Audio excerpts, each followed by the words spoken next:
This is the exact step-by-step breakdown of how I built a 7-figure portfolio by 20 years old and how I'm collecting well over 5 figures in monthly rental income at 21 years old. And this is done without any private lenders, without any private money, without raising any capital, without taking money from family members, without any of that, without even W-2s, tax returns, all the above. This is something that you could purely do if you're in a situation where, one, you have the high income skill to fund this, or you have the good enough credit to go and acquire business credit, do all the above, or in a situation where you understand that you took the initial steps to stack the money in the first place, and now you're doing this. You don't want to go and think that this is something that's going to change your life right away. It takes time, and you have to do the steps in the right accordance. So let's get straight into it. I'm a little bit under the weather, but I want to break this down ASAP for you guys. Right here. This is obviously 1 month. This month was all right. This has been going on since like February. This was $4,500 in rent right after we bought this property. So this property actually ended up getting paid to buy it. Then this is some of the Zells that we obviously zelling ourselves out in regards to some of the rent. This property, like I said, we ended up getting paid to buy it. If you look right here, it was a total amount of, let me see if I could zoom in a little bit. We ended up having only $8,000 in the property overall. Then we had the $2,000 that was going to come back to us, and then the $4,000, and then getting this right after. So if you do the math, you understand that we get by the property. So you have to understand from your foundation that things are always going to go wrong. Like you have to follow the proper baseline. So you're in a situation where you have that center line, and even if you get steered off, you can still go back to the center because there's never going to be a straight line that's going to happen in regards to overall. Sometimes you have to decide. But if you just have that center line that you're trying to face, even if you're off to the side a little bit, you're still on the right path. So you have to understand. Alongside that, you have to be conservative with your time, money, and energy. Do not just be focused on money in and money out because you will get blindsided 100%. I could rest assured that it's going to happen, right? Does not go to show that you should get demotivated or get frustrated or all the above. You have to understand this part of the game, and it's just inevitable what happens. Sometimes the property may take 3 to 6 months till it's ready. Sometimes it may take a year. Sometimes it may take even longer than that. It's just dependent on the deal, and everything happens for a reason. And even if you do all of the proper due diligence I'm mentioned in this video, it's something still something that sometimes can happen. Do not be trigger happy for a deal just because you want to go and post on Instagram that you close on the property. Do not buy something that does not make sense. So you do not want to lose your core 3, right? Property, right? Your time, money, and energy.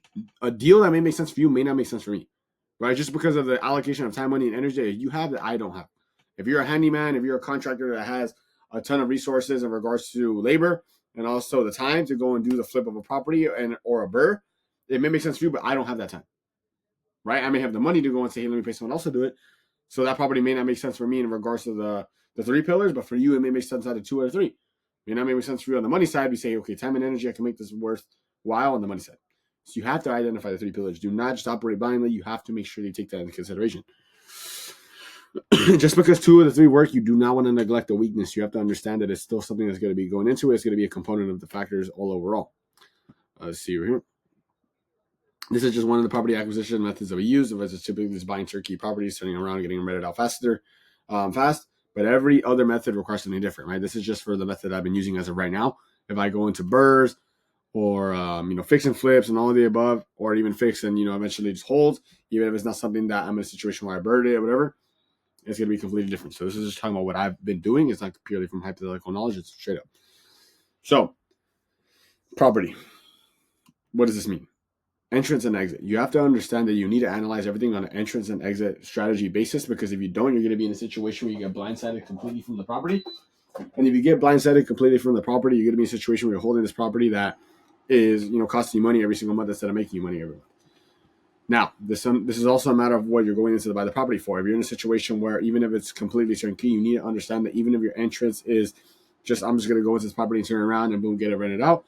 But say you're in a situation where you're going through the inspection, it doesn't make sense. What are you going to exit with? You're going to exit with a contingency, which is basically a condition saying, hey, you know what? I'm going to buy this property on the condition of this, right? Going well and this going well. What are you going to protect yourself with? You're going to protect yourself with a loan contingency, appraisal, all the above. You need to understand that just because you're going in and the numbers make sense and the entrance makes sense on the underwriting, all right, on all the due diligence you do, you need to protect yourself as well. Because if you have to put a deposit down, you want to make sure you lose it. Walking the property. Either it's going to be yourself, it's going to be a realtor. Typically, I like having myself do it. I typically like having the realtor do it. I don't like doing it or having the property manager do it. A lot of people are different, but you have to be in a situation where somebody walks it just because you don't want to spend unnecessary money on an inspection. Simply because you don't want to be in a situation where you're spending $300 on something that you could have analyzed fucking for free. You just walking the property. Underwrite. This is a very, very strong word because it means so many different fucking things. Timing, the three pillars, like I mentioned: numbers, comps, fucking rent rate, rentability of property. So many different factors that go into underwriting. It's not just the fucking loan and seeing if the property makes sense. Because when you're buying properties, which typically be DSCR or creative finance, on the DSCR side, they only care if the property is going to make sense in regards to rentability, right? Is it gonna debt? Is the service going to be? Is the debt going to be serviced by the rent? Right. That's all they're looking for. They're not going to factor in your holding costs. They're not going to factor in miscellaneous. They're not going to factor in time and energy. They just want to see that the properties be self-sufficient. That's all they care about, right? But you as an investor, you have to factor in the time and energy allocation because who else is going to do it? Based off of that, your decision that you're making. Are you going to submit an offer? Are you not? And how is your offer going to be structured? That's something I'm going to cover a little bit in a little bit, but you have to understand that everything falls down to that. Are you going to be in a situation where you're saying, hey, you know what? What's my decision? Am I going to bail? Am I going to submit an offer? Yes, am I going to submit an offer? How am I going to do it? Am I going to go and submit an offer with the goal of getting someone in ASAP or doing some repairs to it? If I'm going to get someone in ASAP, I'm going to do the pre-lease, whatever you my negotiations. Off that pre-lease, which I'm going to talk about in depth even more, am I getting good traffic? Am I getting good negotiation terms? If I'm not getting the good negotiation terms and I'm getting bad traffic, then I'm going to leave the property. I'm going to bail. I'm going to back out, get my deposit back. That's what we have the conditions for. My favorite ones are typically loan contingency, appraisal, and inspection. Alongside that right now is insurance, just because some properties are not getting insured because insurance companies are fucking scammers. Alongside that, if you're getting good traffic and good negotiation terms, right, you get the right credits, seller does repairs, all the above, then you proceed. If, for example, you're in a situation where the property is giving you good terms and negotiations, but it's not getting any traffic, I still want to do the property because I would still not buy the property because you're going to be sitting with a property that's vacant for a good amount of time, and I don't want to deal with that. I don't want to be spending money on this mortgage. I want it to be making me money. Even if I don't get the proper negotiations that I want, but the traffic is good, then I'm going to have to factor it into my overall underwriting, right? I'm going to factor in those holding costs in regards to getting it ready, the fucking utilities that you spent while the contractors are going and repairing that, or if you're the one repairing it, the $500 electricity bill, fucking gas, whatever the fuck that's going to be spent while you're even just repairing the fucking thing, the materials, the time, the labor, all the above. So you have to identify which one are you going to do, right? Which one do you value more? I value to have the vacancy. Even if the repairs are done, fuck it, whatever, run it up. But I don't want to be in a situation where I have a vacancy and I have to do the repairs because I'm not getting the proper negotiations. One of my favorite beliefs that I always have is that you want to be in a situation where you understand that you need to sell. The seller needs to get rid of the property. You do not need to buy the property. They need to sell. You don't need to buy. Point blank period. Like I said, you want to underwrite the deal in mind before even a situation where the realtor walks it, just because you want to protect your reputation as a buyer. Even if you're working with us on our one-on-one program, you want to be in a situation where, you're given the priority with the people that work with us. They're given the priority, but if you're buying in your own different markets, say on the side, you want to be a situation where you have that priority because you don't want to be treated as someone that's not serious, is going to fucking talk and never submit offers, never buy properties. Create a core four that you create in like a spreadsheet or something that's similar to a CRM, so you can go and say, okay, well, this property I underwrite it. This property, I submitted an offer. This property is getting walked. This property is getting an offer on it. So you move it over to make sure that you're not just falling in love with one property and blinding out to the woman in the red dress. You want to have multiple that you're looking at. Now, this is a big list. This is a lot of fucking comprehensive shit. So I'm not gonna be in a situation where I'm just gonna rush through it. So, like I said, comps, that's typically on a 3-3 basis. So it's 3 houses sold within 3 miles of this property in the last 3 months. So you want to make sure that you're using that. Some people even use the 1-1-1. So it's like properties with a 1 mile radius or even a 0.5 radius that are sold in, the last month. Alongside that, like 1 mile away. So zip code, the rent basis are going to go off of the zip code alongside the area. And you want to make sure that you're buying something with at least a 3 to 4 bedroom count or even higher, because the higher the bedroom count, the more money that you're going to make. Section 8 does not care about doesn't care about necessarily like the quality house. They just care about the obviously that it's inhabitable and at the same time it's habitable, and at the same time that it's in a situation where it has a higher bedroom count. One thing that people neglect, and it's something I even made a mistake on. Make sure that it's over 1,000 square feet if you're planning on not keeping the unit for a very long time. Properties below 1,000 square feet, if you try to sell them, are going to be sitting on the market for a long time just because there's not a lot of land that the person's actually buying. And most investors are not going to buy it. You're typically going to deal with FHA buyers, conventional buyers. If you're selling the unit, That's what I'm talking about, the entrance and the exit. Consider this in your entrance and exit. Because then that means if you try to sell, it's gonna take longer because those people have more of they have more of contingencies on the financing. It's gonna be less serious offers. You don't know how it is. So you want to be in a situation where you consider that, just because it's going to factor into your holding costs while you're trying to sell it. If you're trying to sell it, all the above. Like I said, you could just read all of this, but you need to be in a situation where you do your utmost due diligence, because you have to understand that there are some sellers that are very grimy, that will do some fucking crazy shit. I've had experiences where people try to make fake lease agreements upon tenants, saying this person was paying X amount a month, and then when you were actually getting closer to closing, you say, hey, let me double check with the rent ledgers. They didn't have them because they didn't exist. It was a bunch of bullshit. You have to be very careful. Rent ledgers, due diligence. Honestly, if you're in a situation where you factor your time and energy a lot more, do not even buy a property with a cash paying tenant inside, especially with Section 8. And that's just specifically the Section 8, right? If you're buying something in California, I bought properties with cash tenants inside. It was completely fine just because I did my due diligence. But when you're buying properties that are in situations where you have no idea, how the tenant is really going to be in regards to the demographic that you're dealing with, it's not going to make sense. In my opinion, it doesn't make sense, right? That's why we try to go for Section 8, because you're not dealing with that gamble if someone's going to pay the rent or not, and having to deal with the eviction process. And especially if you're getting even if you're getting a good deal, it may not make sense to be in a situation where you're still, dealing with that. Like, you have to think about it from also a perspective of the realtor, right, and the lender. The realtor side, would the realtor buy it if they were in your shoes? You want to ask them that question, especially if it's a realtor that you're barely working with, to really and then have them explain why they would buy it. Right? Hey, it doesn't need a lot of repairs. The tenant's in a situation where they're on time. They have the Section 8 voucher. I have proof of the rent deposits. It's in a good neighborhood. It's close to the school. It's right next to the school in regards to a good distance, but it's not on the same street as school, because if it was on the same street as school, then there'll be a situation where the traffic's going to bombard them and all the people are driving by. It's going to be all bad for 6 to 9 months out of the year. Stuff like genuine answers. Do not just get, it's in a good area. That's a bunch of bullshit. They're trying to get the commission. This is contingent on the fact if you are actually working with a realtor that we vetted in the program, or you're dealing with your own shit. Like I said, you also have to be very careful. Get the rent ledgers. Do not just fall for fucking, like I said, a lease agreement, because those are easy to manipulate. They could be a bunch of bullshit. Like I said, realtor wants to get you videos, all the above, just because the photos that they see that could be on Zillow or Realtor.com could be a bunch of bullshit, or they could be, like patched up just with the photo, and then they go back to being in a bunch of, in a bad situation. If they are hesitant about giving those information, those 2 points of contact, you want to treat it like the DMV. You want multiple forms of verification, right? If they are even hesitant, I would even just back out of the deal, because if that's one thing they're going to be weird about, then maybe a situation where you're going to do a lot more. You can buy a property without a tenant that's going to be turnkey, but it means you are going to pay above, a good amount of money. It's going to be from like 105 to maybe 130, right? You don't want to be in a situation where you're buying properties that are like fucking 70,000, because typically they're in a war zone. Or they're going to need a ton of repairs in regards to getting up to that 105 or 130 after repair value, if they're in a good area, right? But since the property will be vacant, that's usually more desirable if it's over 1,000 square feet, because you're in a situation where you can sell it, down the line if it doesn't make sense.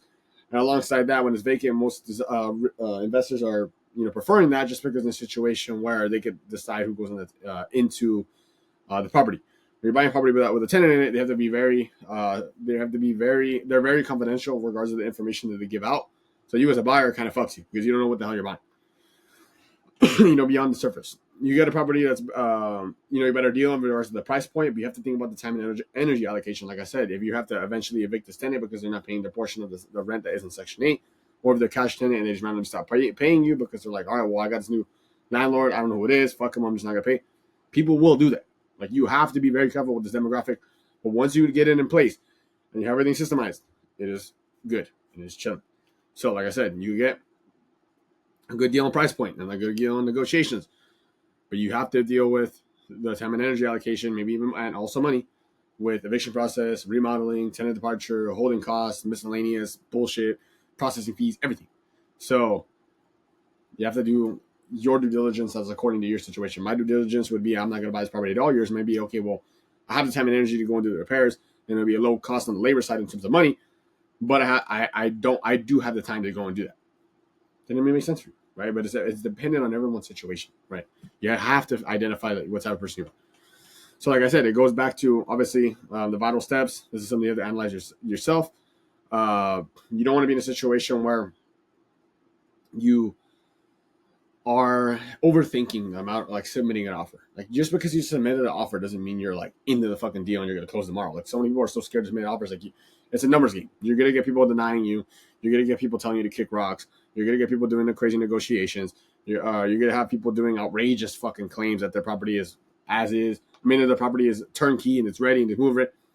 Bullshit. Don't listen to any of that. Do not listen to any of that.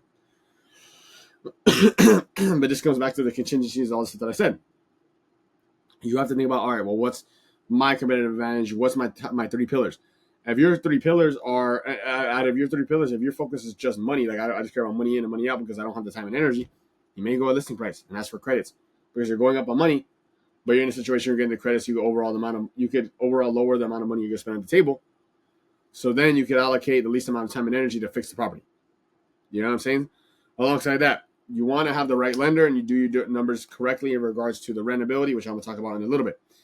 When you have the right lender, you may be able to close at the right time. There's sometimes we'll all go and like try to stall a little bit, close at the beginning of the month, because then instead of being in a situation where I only have, 35 days until I have my first payment, right? Even though you could push your payments to the 15th of the month, I'll go and be in a situation where I tell them, hey, close on the first, because then my first payment may be not due for fucking 60 days, right? And then not only that, that's 60 days if it's on the first of the month. If I close on the first or the second, right? That's 2 months from there on that first. But in reality, you have 15 days after that first due date of when it's really due. You have that grace period. So I could go until the 15th of the month. So in total, I have 75 days, right? Until that first payment is due that I'm coming out of pocket, right? Obviously, there's miscellaneous getting revenue repairs. But if you could keep that mortgage down, why are you not going to do it? That's why sometimes I won't even pay the inspection when I get the inspection. Until the inspection is good, I won't pay the appraisal. Because the appraisal, if they go out there and they do the evaluation, and they give you the value, and it's fucking complete trash, and also the inspection was trash, you just wasting money on the appraisal for no reason. That's just something I do. People may not like it. People may disagree with it. But I don't give a fuck. Because I'm not going to spend $700 for no reason. And then, even if the inspection comes bad and the appraisal doesn't go out there, you're going to have to fucking chase them to try and get them to cancel it. Alongside that, you want to be in a situation where you also are leveraging your resources in regards to property management, where you're saying, hey, you know what, give me this quote on the XYZ repair so that I can present it to the seller. So I can say, hey, you know what, this is actually what I got quoted at. If not, they're going to go and get their own person. But if you go and present it as a solution, they seem like a good guy. You're like, oh, yeah, no, I got this guy that said it's going to do. It's going to make it a lot easier, right? And you want, obviously, your property manager to maybe even inflate it a little bit just for this wiggle room. But that's the benefit of having contractors in place, having the team in place, all the above. But like I said, you want to be in a situation where you're doing your proper due diligence before the inspection, on the inspection, and post the inspection, right? And also be in a situation where you're very, very, very diligent and slow and smart, because smooth is slow and slow is smooth. And smooth is fast, simply because you don't want to be in a situation where you're wasting money unnecessarily, like on appraisal or all this shit like that. It doesn't make sense. So, how are we getting our rent numbers? People are like, okay, well, how the fuck does this happen? Look at shit like this. Understand that you are in a situation where you have to look up the site, right? As you Cleveland FMR, you can look this up, it'd be completely fine. You look up Cuyahoga County, it's exactly what you look at. This is one of our favorite zip codes. You've been in a situation where this is the 4-bedroom voucher count. This is the one that we're using as an example. Yeah, it's at 1720, so you're probably like, okay, well, that's a lot of rent for the amount of money the mortgage is. The mortgage is only like $700. Do not take it that way. Right, you need to do your due diligence in regards to not only the rentability of the unit with the property manager, but also the numbers. 1,700, right? That's what I did. Do not get caught by the numbers. I took off $200 off the top. Just overall, just took off the top just for random miscellaneous bullshit, or even if I don't get that full rent amount from the government, right? They don't always give you 100%. Typically, sometimes they'll give you 80%, 50%, and the tenant has to cover the difference. You want to be in a situation where you take that into consideration. Even if this property is in a position where I negotiate all the closing costs and the seller covers everything, I'm still going to go and put this in the corporation, which is, this is a workbook you get DM me for, because I don't want to be in a situation where I get blindsided by holding costs. You don't want to get blindsided by holding costs at all, because they're real. They're not fucking free. And you want to be conservative with your numbers, right? This is all stuff you could either get from your pre-approval. You get the lender to give you like a loan doc that's specific on that property. Typically, Section 8 properties are not covering really any utilities. Sometimes if you do, it's going to be water. So that's why I put like this $30. You want to be still very conservative. 27% return, pretty good. I mean, if you have a property in California, you're lucky if you're making 5 or 6%. So, like I said, conservative on the rent, conservative on the holding costs. and you want to be above a 15% return on this aspect, because if someone could put the money in a fucking S&P 500, get 8 to 10% for doing nothing, you want to at least be getting at 15. If you still have to, that's after you factor in, inflation, random ass repair costs for the year, all that shit. Pre-leasing, you want to avoid vacancy, right? Avoid vacancy. Remember, data is ever changing. I don't care if someone's been fucking living in a city for their entire life. What is happening in that day is not going to be the same shit that's happening tomorrow. It's just, there's going to be, even if it's the slightest change. So, what this goes to show, you want to be in a situation, where you factor this in, right? Even if you're in a situation where you understand that, I've seen with my own eyes people move in and out of this neighborhood, the data is going to tell you everything, right? For example, and you also have to market it correctly. I have a video breaking down this listing description, right? It's really not that hard. You just gotta explain the property details. But this is a conversation with one of our mentees, one of our members. This is me telling them, like, look, after you pass inspection, right, on your end, right, during escrow, you said it was good and the negotiations went good. Start marketing. You always want to put the kitchen first. Do not be put in the front of the house, because Section 8 tenants don't give a fuck about the front of the house because they're not living there. The most appealing is to be kitchen, bathroom, bedroom, and that's pretty much it. And show that there's a driveway or something like that. But typically it's gonna be those three things. It's gonna be kitchen, bathroom, bedrooms, and maybe like a living room. That's pretty much it. It's all you want to show, because you want to have curiosity for them to go and see it, because when they go and see it, there's a higher conversion of them actually becoming a tenant. Gather all the contacts. Be in a situation where you create a spreadsheet. You show them to the property management company. Once they close, and just keep them in the loop in regards to the tenants, saying, hey, you know what, they're going to be showing soon, just because you want to make sure that the people you're seeing the property are also eager, but at the same time, they're not desperate. If someone just ghosts you completely because you couldn't show it to them fucking the next day, typically that's saying you want to get in the first place. But do not let that conversation end there. You could probably say, hey, you know what, I know this property didn't make sense to you in regards to your timeline, but do you know anybody that's looking to rent it out? I could give you a referral fee, whatever the fuck. Sorry, I'm still very sick. You want to be in a situation where you do that, because you may get referred to somebody. You may get the number. They may give your number to them. All that shit. If you want to go over the top, you can get like a phone number specific to, where you're buying. Like if I wanted to get one in Cleveland, it would make it a lot easier because of the area code. People don't think it's a scam or anything along those lines. Like I said, you want to be, and then also you want to be very low pro in regards to doing this, because most sellers don't rock with it. They just want to close a deal. If they see you doing this instead of focusing on closing the deal, they're gonna be like, "What the fuck?" Lock in. So you want to be low key. Facebook Marketplace, affordable housing, Craigslist, sphere of influence, property manager database, their Instagram, their Facebook groups, everything. I just give you a bunch of lists of shit. No reason you can't do it. You want to have different contingencies in case it property gets no traffic, and you could back out like that on a smoke screen. So what does this mean? If the property gets no traffic, right? You can say, "Hey, you know what?" to your lender. Can you make up a scenario to tell the seller, I want to back out of the deal because it wasn't a lot, because on the loan contingency, so that didn't make sense, because the property wasn't getting any traffic. When you have the right lenders in place, they'll go and do this for you, right? That's why we are very exclusive with the lenders that we work with, and then we're very specific to where our members go, because we want to make sure they're insured of absolutely everything. Why we want to buy a property that nobody fucking wants to live in? Why? If you explain to me why, I'll give you $100, bro. Like a genuine fucking reason. So this allows you to get your deposit back, but it's a smokescreen. So the sellers are like, oh, wait, this guy didn't qualify? Fuck. So then, even if, say, for example, one week it gets no traffic, and you're like, hey, I'm back out on the loan contingency. But then the next week, so the next 5 days, it gets a fuck ton of traffic. You can still go and say to the seller, hey, you know what? I might back out on loan contingency, have the lender say that, all the above. The seller may be in too deep on escrow that they say, hey, you know what? What credits do you need? What fucking discounts do you need on the price for you to actually close? Because I don't want to go back on the market again. In your mind, you have the people in the back of your mind that want to rent on the property that are ready to go, but you don't need to tell them, oh, you know what? Like, I changed my mind. Like, actually, I do qualify. No, it's like you keep the same narrative. I don't know if I qualify, or I don't know if I'm going to be able to close the deal because of the loan contingency. The loan may not be able to get fulfilled. What can I get in regards to credit? It's all of the above, right? Because it's going to still be in your benefit. You don't want to go and show your cards.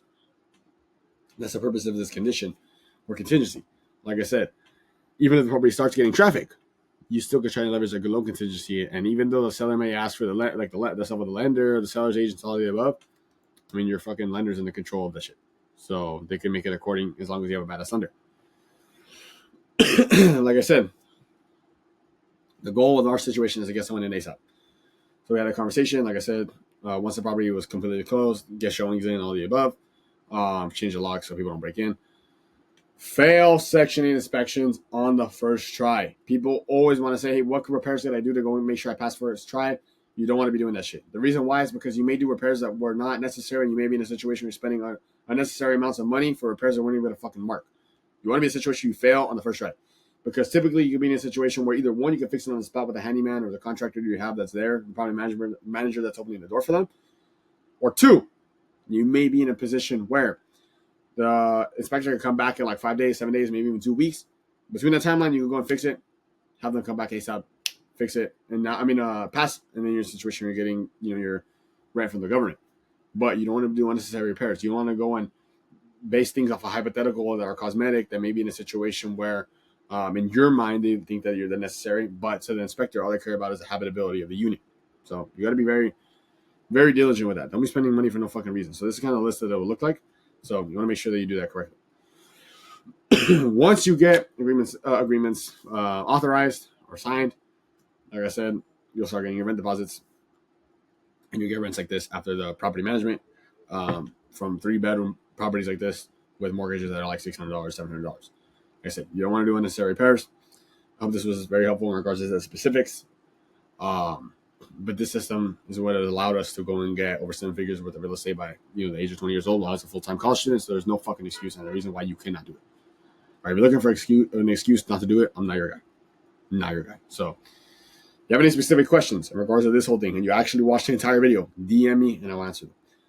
If you want your first property within 90 days or you will get a refund, you can book a call directly. The link for this actual PDF will be in the description alongside the link to book a call.